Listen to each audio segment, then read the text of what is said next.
اس وقت جو ٹینشن ہے وہ انکریز ہو چکی ہے. ڈیولپمنٹس اس کے اندر اور بھی ہیں جس میں ایران ریولوشنری گارڈز کے کرنل الحسین کا قتل بھی سامنے آ رہا ہے. ہمارے اندر کے مسائل اتنے ہمارے اندر تو ایسے انارکی پھیلی ہوئی ہے. پاک ایران کشیدگی کے تناظر میں وفاقی کابینہ کا اجلاس آج ہوگا. قومی سلامتی کمیٹی کی اہم بیٹھک بھی آج لگے گی. اس قتل پر ابراہیم رئیسی کا یہ کہنا ہے کہ ہم اس قتل کا بدلہ لیں گے, ہم خون کے ایک ایک قطرے کا حساب لیں گے. اور اب یو اے ای اور اس قسم کے جو ممالک ہیں وہ تو اور بھی ڈپلومیٹک ریلیشنز ان کے ساتھ قائم کرنے جا رہے ہیں, کیونکہ کاروبار, تجارت, یہ ساری چیزیں لوگوں کے لیے اہمیت رکھتی ہیں, پرائیورٹی رکھتی ہیں. اصول جو ہیں اور وہ بھی تاریخی اصول وہ زیادہ اہمیت نہیں رکھتے, وہ صرف زبان پہ تک ہے کہ we support this, we support that. اسی لیے وہ کشمیر کو نہیں سپورٹ کرتے, آپ کو نہیں سپورٹ کرتے, اور کشمیر تو اس قسم کی سچویشن ہے. پاکستان ایران کشیدگی. سول ایویشن اتھارٹی نے پاکستانی ایئر لائنز کو ایرانی فضائی حدود استعمال نہ کرنے کی ہدایت کر دی, اور اس کی رسپانسبلٹی کہا جا رہا ہے کہ کلیم کر رہا ہے جیش العدل گروپ. ایسا انہوں نے ہمیں کیا کہیں فول. آپ کو کیا لگتا ہے کیا صورتحال, کیا محرکات ہو سکتے ہیں ایران کے پاکستان پر حملے کے پیچھے؟ ایران نے کیا کسی کے اشارے پر اس طرح سے کیا؟ پاکستان اس وقت ہائی الرٹ پر ہے اور سوال یہ اٹھ رہا ہے کہ کیا ایران ایک اور حملہ تو نہیں کر دے گا؟ پاکستان اپنے بدترین, جو مجھے میرا ذاتی انالیسس غلط, پاکستان کی کشیدگی بھارت کے ساتھ رہی ہے. افغانستان کی سرحد پر واقعات سب کو معلوم ہے کہ گزشتہ 2 دہائیوں سے بہت معمول کا حصہ ہے, لیکن ایران کی جانب سے اس قسم کی کارروائی اور وہ بھی سرحد پار میزائل اور ڈرون حملہ کرنا, یہ بہت سے لوگوں کے لیے بیونڈ کمپریہنشن ہے. انڈیا کی جو گورنمنٹ ہوتی ہیں وہ اپنے لوگوں کے بیسٹ انٹرسٹ میں کام کرتی ہیں. اگر تو یہ کرنل کی ہلاکت کی رسپانسبلٹی جیش العدل گروپ کلیم کر رہا ہے, تو اس کے بعد کیا ایران اب ایک بار پھر جیش العدل پر ٹارگٹ کرے گا پاکستان کے اندر؟ پہلی بات تو وہ جو 3 فرنٹ کی بات کر رہے تھے شراجی صاحب, میرے خیال یہ چوتھا فرنٹ ہے جس کا آپ ذکر کر رہے ہیں, تو ہم مشکلات جو ہماری ہیں اس میں یہ چوتھا فرنٹ بھی ہے. یہ بات کہنا کہ ہم خون کے ایک ایک قطرے کا حساب لیں.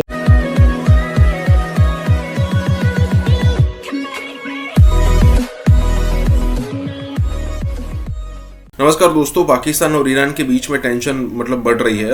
دیکھیں, ایران اور پاکستان میں کبھی بھی ریلیشن اتنے اچھے نہیں تھے. پاکستان کئی بار اس نے ٹرائی کیا ہے کہ بھئی ہمارا اسلامک بردر, لیکن ایران نے کبھی بھی اس سٹیٹمنٹ پر مہر نہیں لگائی ہے. دونوں میں سب سے بڑا ڈیفرنس کیا ہے کہ پاکستان جو ہے وہ سنی میجورٹی ہے اور ایران جو ہے وہ شیعہ میجورٹی ہے. آپ کو اگر نہ پتا ہو تو پوری دنیا کے اندر ایران شیعوں کے معاملے میں سب سے بڑا کنٹری ہے. اگر پوری دنیا کے مسلمان اگر آپ کاؤنٹ کرو تو 80 to 90% شاید سنی ہے, اور ایران جیسے کنٹریز جس کی پاپولیشن سیاہ والی ہے وہ 10 سے 15% ہی ہے.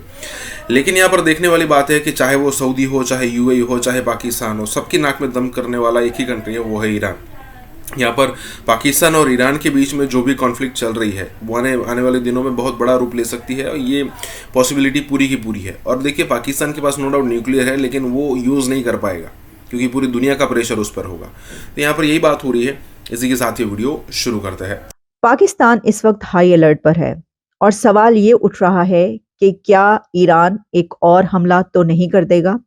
اور ایران نے جب حملہ کیا تو اس کے بعد بھی پاکستان کی طرف سے کوشش کی گئی کہ ایران اس کے اوپر معافی مانگ لے یا ایسا رویہ اختیار کرے کہ جس کے بعد پاکستان کو ریٹیلیٹ نہ کرنا پڑے. خبریں اب بیچ سے یہ آ رہی ہیں کہ پاکستان یہ چاہتا تھا کہ اس کا جواب نہ دینا پڑے اور ایران یہ کہے کہ اس سے غلطی ہوئی ہے اور اس نے جو کیا ہے اس کی کوئی نہ کوئی ایکسپلینیشن آ جائے تاکہ بات آگے نہ بڑھے.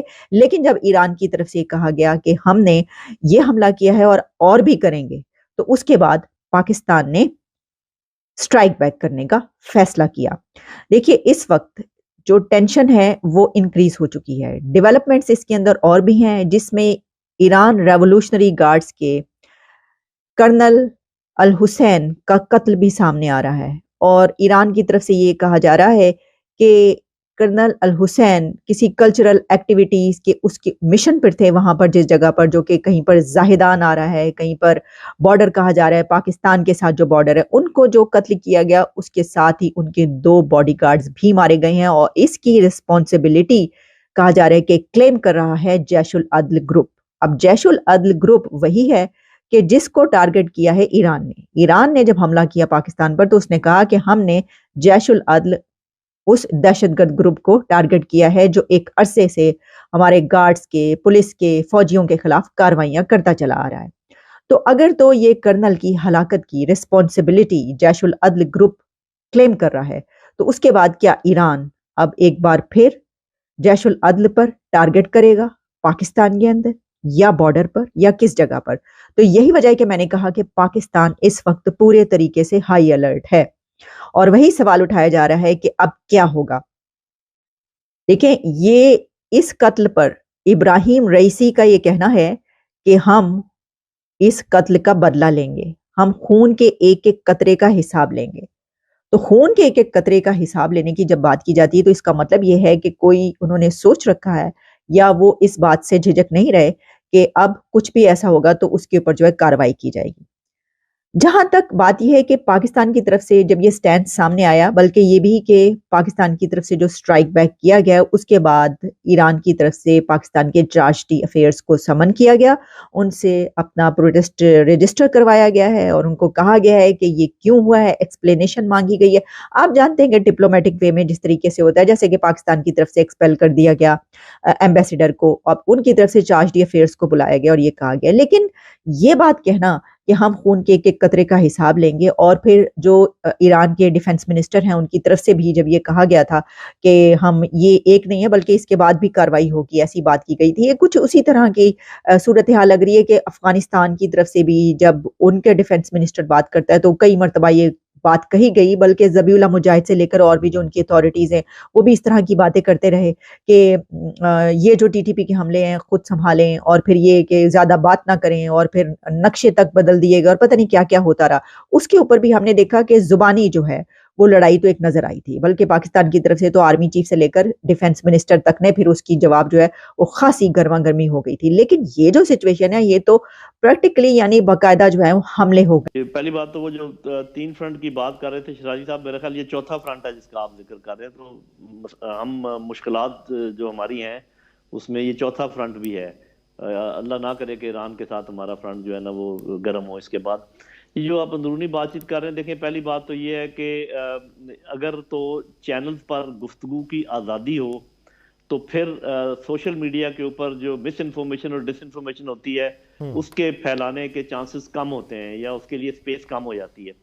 لیکن اگر یہاں پر کوئی قدغن ہو تو پھر وہاں پر یہ چیزیں پھیلتی ہیں. یہ تو سب نے کہا کہ جی پاکستان کی مسلح افواج کو شاباش بھی دی ہے سبھی نے مل کر، لیکن جو کچھ لوگوں نے اس سے فائدہ اٹھانے کی کوشش کی، اگر وہ ہوتا تو یہ کرتا، یہ ہوتا تو پھر یہ میرا خیال کوئی مناسب بات نہیں تھی. جب نیشنل لیول کی کوئی چیز آ جائے اور نیشنل رسپانس کی بات ہو تو ہمیں بالکل جڑ کر ایک یکجہتی کے ساتھ کھڑے ہونا چاہیے اور کوئی آپس کی ڈیوائیڈ نہیں ہونی چاہیے. اور میرا خیال جب پاکستان نے ایکشن کر دیا اس کے بعد وہ تمام ڈیوائیڈ ختم ہو گئی. تو ایک تو یہ بات ہے کہ میں سمجھتا ہوں کہ حکومت کو یہ سوچنا چاہیے کہ یہ جو مین چینلز کے اوپر تھوڑی بہت قدغن ہے اس کو ختم کریں. فری فلو آف انفارمیشن اگر ہوگی تو پھر کریکٹ انفارمیشن زیادہ پھیلے گی اور جو مس انفارمیشن ہے اس کے جو چیزیں جو کم ہو جائیں گی. ایک اور چیز کا میں ذکر کرنا چاہتا ہوں وہ یہ ہے، دیکھیں ابھی تو پاکستان نے جو جواب دیا ہے اس کو ہم کوئڈ پرو کو کہتے ہیں کہ برابر کا، یا کوئڈ کو پرو تھوڑا سا پلس آپ کہہ لیں، ترکی بترکی. لیکن یہ ایران کے سمجھنے کی بات